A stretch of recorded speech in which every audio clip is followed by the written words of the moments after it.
ലെബനനും ലെബനിനുള്ളിലെ ഹിസ്ബുള്ളയ്ക്കും ഇപ്പോൾ ഒരു ചെണ്ടയുടെ അവസ്ഥയാണ്. 2 വർഷത്തു നിന്നും അടി കിട്ടിക്കൊണ്ടിരിക്കുകയാണ്. എയർ സ്ട്രൈക്കിൽ അവരുടെ വെടിമരുന്ന് അവർ നഷ്ടപ്പെടുത്തി. അതേസമയം അടുത്ത കമാൻഡറെയും അവർ നഷ്ടപ്പെടുത്തി. ഹിസ്ബുള്ളയുടെ റോക്കറ്റ് മിസൈൽ ഫോഴ്സിന്റെ കമാൻഡറെ ഇസ്രായേൽ ബെയ്റൂട്ടിൽ നടത്തിയ വ്യോമാക്രമണത്തിൽ കൊന്നു. F-35 ആണ് ഇതിനുപയോഗിച്ചിരിക്കുന്നത്. ഈ കഥയിൽ ഒരു വലിയ ട്വിസ്റ്റ് സംഭവിച്ചിട്ടുണ്ട്. അതെന്താണെന്ന് അറിയണ്ടേ? എപ്പോഴും ഇറാൻ ഹിസ്ബുള്ളയ്ക്ക് പിന്തുണ നൽകും. നിങ്ങൾക്ക് എന്ത് വേണമെങ്കിലും ചെയ്യാം, ഞാൻ നിങ്ങൾക്ക് പൂർണ്ണ പിന്തുണയായിരിക്കും, എന്ത് വേണമെങ്കിലും ഇസ്രായേലിനെതിരെ ചെയ്തോ, ഞാൻ നിങ്ങൾക്ക് പുറകിലുണ്ടെന്ന് പറയും. പക്ഷേ ആ കഥ ഇപ്പോൾ മാറിയിട്ടുണ്ട്. ഇപ്പൊ യുഎൻഒയിൽ ഇറാന്റെ പ്രസിഡന്റ് ഒരു കാര്യം പറഞ്ഞു: ഹിസ്ബുള്ളയെ ഒറ്റയ്ക്ക് വിടരുത്. അങ്ങനെ വിടുകയാണെങ്കിൽ ഇസ്രായേൽ ഹിസ്ബുള്ള എന്ന സംഘടനയെ മുഴുവനായും നശിപ്പിക്കും. എല്ലാവരും ചേർന്ന് ഇസ്രായേലിനെ തടയണം എന്ന് ഹിസ്ബുള്ളയ്ക്ക് യാതൊരു പിന്തുണയും നൽകാതെ അവരെ മാറ്റി നിർത്താൻ തുടങ്ങി. ഇതിനിടയിൽ ഒരുപാട് പേർ ചോദിക്കുന്ന ഒരു കാര്യം, ലെബനനുള്ളിൽ ഇസ്രായേൽ ആക്രമിക്കുന്നത് വരെ ലെബനന്റെ എയർഫോഴ്സ് എന്താണ് ചെയ്തുകൊണ്ടിരുന്നത്? അവർക്ക് ആർമിയൊന്നും ഇല്ല എന്ന്. ഇവയ്ക്കെല്ലാമുള്ള ഉത്തരം ഈ വീഡിയോയിലൂടെ വ്യക്തമായി നമുക്കറിയാം.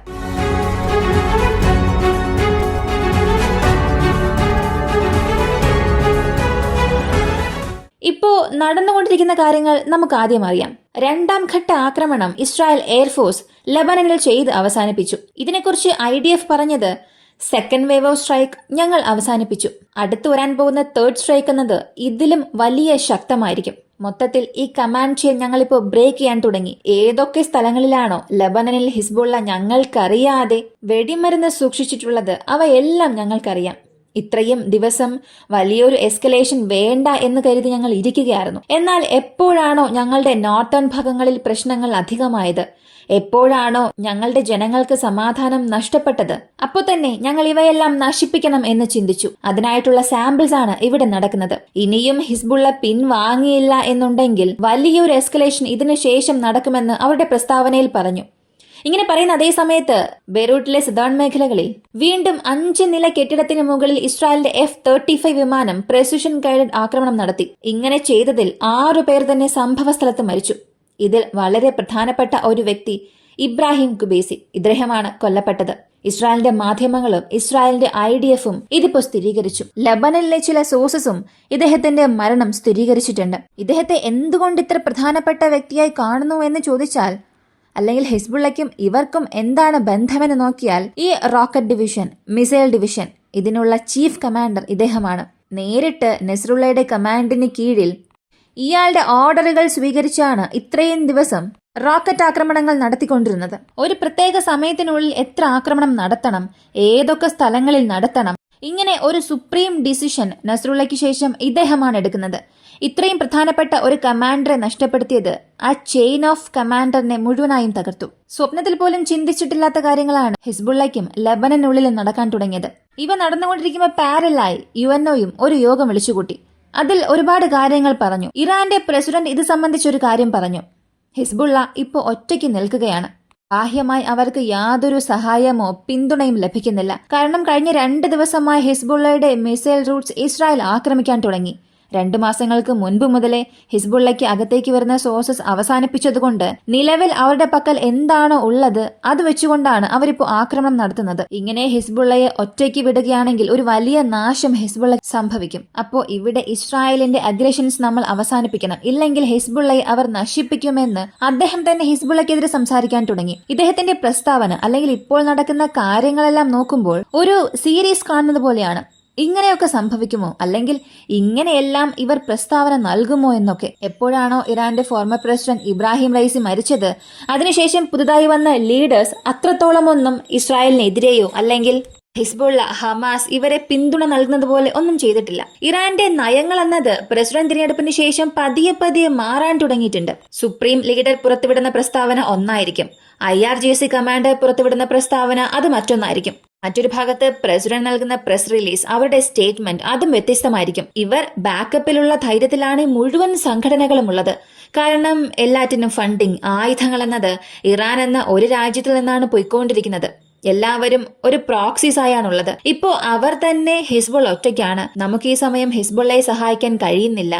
ഇസ്രായേലിനെ സ്റ്റോപ്പ് ചെയ്യണം എന്ന് പറയുന്നതിലൂടെ ഇൻഡയറക്റ്റായി ഇവിടെ ഹിസ്ബുള്ളയെ സഹായിക്കാൻ കഴിയുന്നില്ല, അല്ലെങ്കിൽ ഞങ്ങൾ ഹിസ്ബുള്ളയെ സഹായിക്കില്ല എന്ന് പറയുന്നത് പോലെയാണ് തോന്നിക്കുന്നത്. ഇങ്ങനെ ഒരു പ്രസ്താവന ഇറാന്റെ പ്രസിഡന്റിൽ നിന്നും വരുമെന്ന് ആരും പ്രതീക്ഷിച്ചിട്ടില്ല.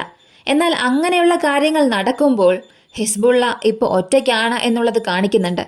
ഒരുപക്ഷെ ഈ സമയം ഹിസ്ബുള്ള ഇതെല്ലാം കൗണ്ടർ ചെയ്യാതെ വിട്ടാൽ, ഇതെല്ലാം ശരിയാക്കിയില്ലെങ്കിൽ, അല്ലെങ്കിൽ ഈ ആക്രമണം അവരെ കൊണ്ട് താങ്ങാനാകാതെ വന്നാൽ വീണ്ടും അവരെ തിരികെ കൊണ്ടുവരാൻ, അല്ലെങ്കിൽ ആ ഘടനയെല്ലാം ശരിയാക്കാൻ പല പതിറ്റാണ്ടുകൾ വേണ്ടിവരും. അത്രത്തോളം ഇസ്രായേലിന്റെ എയർ സ്ട്രൈക്ക് ഗുരുതരമാകാൻ തുടങ്ങിയിട്ടുണ്ട്. 150ഓളം പേർ കഴിഞ്ഞ 2-3 ദിവസത്തിൽ ഇസ്രായേൽ നടത്തിയ 2 ഘട്ട എയർ റെയ്ഡിൽ കൊല്ലപ്പെട്ടിട്ടുണ്ട്. F-35 വിമാനങ്ങളും അകത്ത് ഉപയോഗിക്കുന്നുവെന്നുള്ളപ്പോൾ പ്രശ്നം എത്രത്തോളം മോശമായി പോയിക്കൊണ്ടിരിക്കുന്നു എന്നുള്ളത് മനസ്സിലാക്കാൻ സാധിക്കും. കഴിഞ്ഞ 6-8 മണിക്കൂർ എടുത്ത് നോക്കിയാൽ പോലും ഹിസ്ബുള്ളയുടെ പ്രതികരണം എവിടെയും നടന്നിട്ടില്ല. കാരണം അതിർത്തിയോട് ചേർന്ന ഭാഗങ്ങളിൽ ഹൈ സർവേലൻസ് കാരണം ഹിസ്ബുള്ളയെ കൊണ്ട് വലിയ രീതിയിലുള്ള മിസൈൽ ലോഞ്ച് ഒന്നും ചെയ്യാൻ സാധിക്കുന്നില്ല. ഈ സ്ഥലത്ത് ഹിസ്ബുള്ള എന്ന സംഘടന അതിർത്തി പ്രദേശത്ത് ശാന്തമാകാൻ തുടങ്ങിയിട്ടുണ്ട്. ഒരുപക്ഷെ ഇതിന് പുറകിൽ മറ്റെന്തെങ്കിലും കാരണങ്ങൾ ഉണ്ടോ എന്ന് വരാൻ പോകുന്ന ദിവസങ്ങളിൽ മാത്രമേ അറിയാൻ സാധിക്കൂ. ഇപ്പോ എല്ലാവരും ചോദിക്കുന്ന ആ പ്രധാനപ്പെട്ട ചോദ്യത്തിലേക്ക് വരാം. ലെബനൻ എന്നത് ഒറ്റ രാജ്യമാണ്.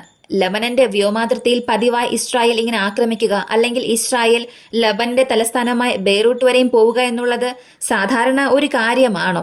ലബനൻ എന്താണ് അപ്പോൾ ചെയ്തുകൊണ്ടിരിക്കുന്നത്? അവരുടെ ആർമി എന്താണ് ചെയ്തുകൊണ്ടിരിക്കുന്നത് എന്ന് ചോദിച്ചാൽ, ലബനൻ എന്നത് ഒരു പരാജയപ്പെട്ട രാജ്യമാണ്, ഒരു ഫെയിൽഡ് സ്റ്റേറ്റ്. അതായത് അവർക്ക് അവരുടെ അതിർത്തി പോലും ശരിയായി സംരക്ഷിക്കാൻ കഴിയില്ല.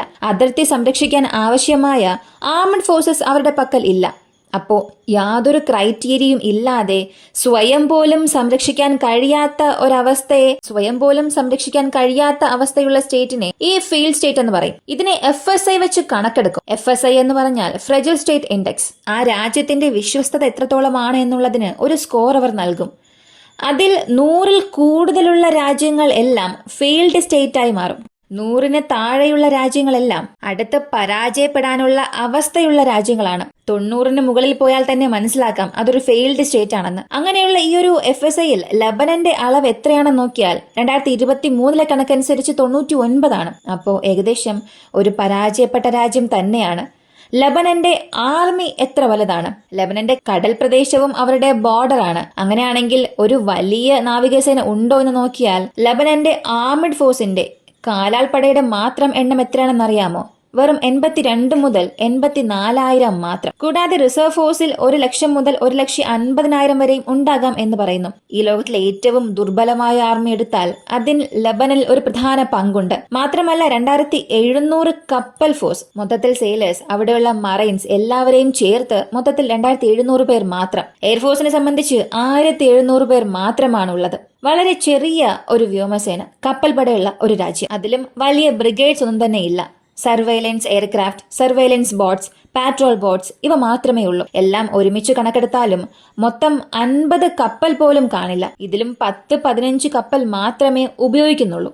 ഇതിലൂടെ തന്നെ ലബനൻ എയർഫോഴ്സിന്റെ ശക്തി എത്രത്തോളമാണെന്ന് മനസ്സിലാക്കാം. എയർഫോഴ്സിനെ കുറിച്ച് പറയുമ്പോഴാണ് മറ്റൊരു കാര്യം ഓർമ്മ വരുന്നത്. ഇവർ അവസാനമായി ഉപയോഗിച്ച അതിനവീന വിമാനം ഏതാണെന്ന് അറിയണ്ടേ? മിറാജ് 3 മാത്രമാണ്. അതിനപ്പുറം അവരുടെ പക്കൽ വലിയ വിമാനങ്ങൾ ഒന്നുമില്ല. ഇപ്പോൾ നിലവിൽ അവരുടെ പക്കൽ എത്ര വിമാനങ്ങൾ ഉണ്ടെന്ന് ചോദിച്ചാൽ വെറും 7 വിമാനങ്ങൾ മാത്രമാണ്. ആ 7ൽ 3 വിമാനം സെസ്ന 208 അമേരിക്ക നിർമ്മിച്ചതിനു ശേഷം ലബനന് നൽകിയത്. അടുത്ത 4 വിമാനങ്ങൾ എംബറർ EMP 314. ഈ ചിത്രങ്ങൾ കാണുമ്പോൾ തന്നെ നിങ്ങൾക്ക് മനസ്സിലാക്കാം, അല്ലെങ്കിൽ നിങ്ങൾ ചോദിക്കും, ഇതാണോ ഇവരിപ്പോ ഉപയോഗിച്ചുകൊണ്ടിരിക്കുന്നത്? ഈ വിമാനങ്ങൾ 1-ാം ലോക മഹായുദ്ധത്തിന് മുൻപേ ഉപയോഗിച്ചുകൊണ്ടിരിക്കുന്ന വിമാനങ്ങൾ പോലെ തന്നെ ഉണ്ടല്ലോ. ഇതാണോ ഇപ്പോൾ ഉപയോഗിക്കുന്നതെന്ന് ചോദിച്ചാൽ ഇതാണ് ലബനന്റെ എയർഫോഴ്സ് ഇപ്പോഴും ഉപയോഗിക്കുന്നത്.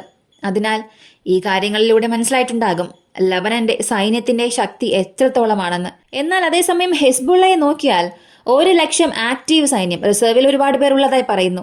ലബനന്റെ പട്ടാളത്തേക്കാൾ മികച്ചതാണ് ലബനിലെ ഹെസ്ബുള്ള. എന്തുകൊണ്ട് ഈ രാജ്യത്തെ കൊണ്ട് വളരാൻ സാധിക്കുന്നില്ല?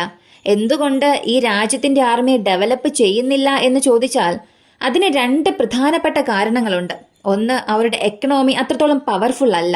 അവസാനം 2022 കാലഘട്ടത്തിൽ മാത്രമാണ് ലബനന്റെ മിലിറ്ററി സ്പെൻഡ് $4 4.74 ബില്യണിൽ വന്നത്. ഈ മിലിറ്ററി സ്പെൻഡ് എന്നത് 2021 കമ്പയർ ചെയ്യുമ്പോൾ 2021 $1.91 ബില്യൺ ആയിരുന്നത് 2022 ഡബിളാക്കി 4.74 ബില്യണായി കൊണ്ടുവന്നു. അതിനു മുൻപ് 2020-2019 നോക്കിയാൽ വെറും 1.5 ബില്യൺ, 1.8 ബില്യൺ ഇത്രത്തോളം വളരെ കുറവായി ചിലവഴിച്ചു. അങ്ങനെ ഒരു സൈനിക ഘടനയുള്ള രാഷ്ട്രത്തെ കൊണ്ട് ഇസ്രായേലിനെ ഒരിക്കലും എതിർക്കാൻ സാധിക്കില്ല.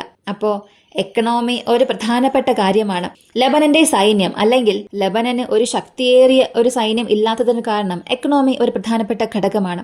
രണ്ടാമത്തെ മറ്റൊരു പ്രധാനപ്പെട്ട കാരണം ചുറ്റുമുള്ള രാജ്യമായാലും അല്ലെങ്കിൽ മറ്റ് രാജ്യങ്ങൾ ചിന്തിച്ചിരുന്നെങ്കിൽ ഇവിടെ ലെബനനെ ഒരു പവർഫുള്ളായ ഹബ്ബാക്കി മാറ്റാമായിരുന്നു. പക്ഷേ ലെബനനിൽ ഹെസ്ബുള്ള പ്രതിപക്ഷ പദവിയിലുള്ള ഒരു സംഘടനയാണ്. 120+ സീറ്റിൽ 60 സീറ്റുകൾ ഇവരുടെ നിയന്ത്രണത്തിലാണുള്ളത്. നാളെ ഒരു പക്ഷേ അവിടെയുള്ള സർക്കാർ ഇവരുടെ നിയന്ത്രണത്തിൽ വന്നാൽ അല്ലെങ്കിൽ ഇത് സംബന്ധിക്കുന്ന വിപ്ലവം എന്തെങ്കിലും നടക്കുകയാണെങ്കിൽ, ഇവിടെയുള്ള സൈന്യം ഈ സംഘടനയ്ക്ക് കീഴിൽ വരികയാണെങ്കിൽ, ഈ ഫോഴ്സിനെ ഉപയോഗിച്ച് നാളെ ഇസ്രായേലിനെതിരെ എന്തെങ്കിലും പ്രശ്നം വരുമോ, അല്ലെങ്കിൽ ഇസ്രായേൽ സംബന്ധിക്കുന്ന ചില കാര്യങ്ങൾക്കായി അല്ലെങ്കിൽ ഇസ്രായേലിനെ എതിർക്കേണ്ട ചില കാര്യങ്ങൾക്കായി ഈ സൈന്യത്തെ ഉപയോഗിക്കുമോ എന്നുള്ള കാരണം കൊണ്ടാണ് സഹായം നൽകിപ്പോലും ഈ രാജ്യത്തിന്റെ സൈനികരെ ആരും വളർത്താത്തത്.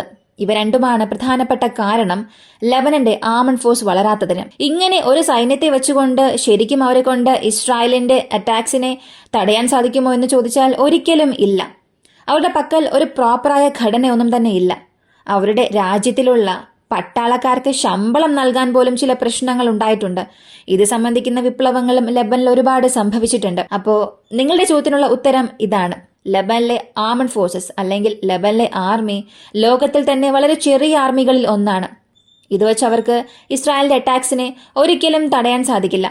ഇസ്രായേൽ ആക്രമിച്ചാൽ ഞങ്ങൾ തിരിച്ചവരെ ആക്രമിക്കും, ഒരു യുദ്ധത്തിന് പോകാൻ പോകുന്നു എന്നൊക്കെ പറയുക ഒരിക്കലും നടക്കാത്ത കാര്യമാണ്. ഇതിൽ വളരെ പ്രധാനപ്പെട്ട ഒരു കാര്യമായി കാണുന്നത് ഇറാന്റെ സപ്പോർട്ട് ഇപ്പോ ഹിസ്ബുള്ളയ്ക്ക് കുറയാൻ പോകുന്നു എന്നുള്ളതുപോലുള്ള പല കാര്യങ്ങൾ പുറത്തു വരുന്നുണ്ട്. അതേസമയം 2 ഘട്ട ആക്രമണം ഇസ്രായേൽ ലെബനിൽ നടത്തി. മൂന്നാമതായി എന്ത് ചെയ്യാൻ പോകുന്നു, മൂന്നാമത്തെ വേവ് ഓഫ് എയർ സ്ട്രൈക്ക് എപ്പോഴെല്ലാം നടക്കുമെന്നുള്ളത് വരാൻ പോകുന്ന ദിവസങ്ങളിൽ അറിയാൻ സാധിക്കും. IDFനെ സംബന്ധിച്ച് അവരുടെ പ്രസ്താവന വളരെ വ്യക്തമാണ്. അവിടെയുള്ള ആക്രമണം ശക്തമാകുന്നതിന് മുൻപ് ലെബനിലെ ജനങ്ങൾ അവിടം വിട്ട് പുറത്തേക്ക് പോകുക. ഇതിനിടയിൽ മറ്റൊരു കാര്യം സംഭവിച്ചു. ബെക്ക വാലി ഭാഗത്ത് QR സ്കാനർ, അങ്ങനെയുള്ള സ്കാനേഴ്സോട് കൂടിയ ചില ചെറുലേഖനങ്ങൾ ആകാശത്തുനിന്നും പുറത്തേക്കിടുന്നുണ്ട്. അത് ആരും സ്കാൻ ചെയ്യരുത് എന്നും പറയുന്നുണ്ട്. കാരണം ഹെസ്ബുള്ളയ്ക്ക് എതിരെ ഇസ്രായേൽ ഇതൊരു സൈക്കോളജിക്കൽ സൈബർ വാർഫെയറായി ചെയ്യുന്നുണ്ട്. സ്മാർട്ട് ഫോണിൽ നിങ്ങളിത് സ്കാൻ ചെയ്താൽ അത് നിങ്ങളുടെ ലൊക്കേഷൻസ് മുതൽ നിങ്ങളുടെ ഫോണിലുള്ള സെൻസിറ്റീവ് ഇൻഫോർമേഷൻസ് ഇസ്രായേലിന്റെ കൈകളിലേക്ക് പോകും. അതിനാൽ ആരും അത് സ്കാൻ ചെയ്യരുത് എന്നുള്ള ചില കാര്യങ്ങളും ഇപ്പോൾ നടക്കുന്നുണ്ട്. എന്നാൽ ഇതിനെക്കുറിച്ച് അടുത്ത വിവരങ്ങളൊന്നും പുറത്തു വന്നിട്ടില്ല. അടുത്ത വിവരം വരികയാണെങ്കിൽ മറ്റൊരു വീഡിയോയിലൂടെ നമുക്കതറിയാം. ഈ ഒരു വീഡിയോ കുറിച്ചുള്ള നിങ്ങളുടെ അഭിപ്രായം കമന്റിൽ പറയുക. പ്രധാനമായും ഇറാൻ ഇത്രയും ദിവസം ഹിസ്ബുള്ളയ്ക്ക് സപ്പോർട്ടായി പല കാര്യം സംസാരിച്ചു. പെട്ടെന്ന് ഇറാന്റെ പ്രസിഡന്റ് തന്നെ ഹിസ്ബുള്ള ഒറ്റയ്ക്കാണ്, ഹിസ്ബുള്ളയ്ക്ക് ഒരു പിന്തുണയും ഇല്ല എന്ന് ചെറുതായി ഒന്ന് പിന്മാറിയതുപോലെ സംസാരിക്കുകയാണ്. ഇതിനെന്തായിരിക്കും കാരണം, അല്ലെങ്കിൽ ഇതിന്റെ അനന്തരഫലങ്ങൾ എന്തായിരിക്കുമെന്നാണ് നിങ്ങൾ ചിന്തിക്കുന്നത്? ഈ ഒരു വീഡിയോയെ കുറിച്ചുള്ള നിങ്ങളുടെ അഭിപ്രായം കമന്റിൽ പറയുക. വീഡിയോ ഇഷ്ടമായാൽ ലൈക്ക് ചെയ്യുക, ഷെയർ ചെയ്യുക. നമ്മുടെ ചാനൽ ആദ്യമായി കാണുന്നവരാണെങ്കിൽ മറക്കാതെ സബ്സ്ക്രൈബ് ചെയ്ത് സപ്പോർട്ട് ചെയ്യുക. മറ്റൊരു വീഡിയോയുമായി വീണ്ടും കാണാം.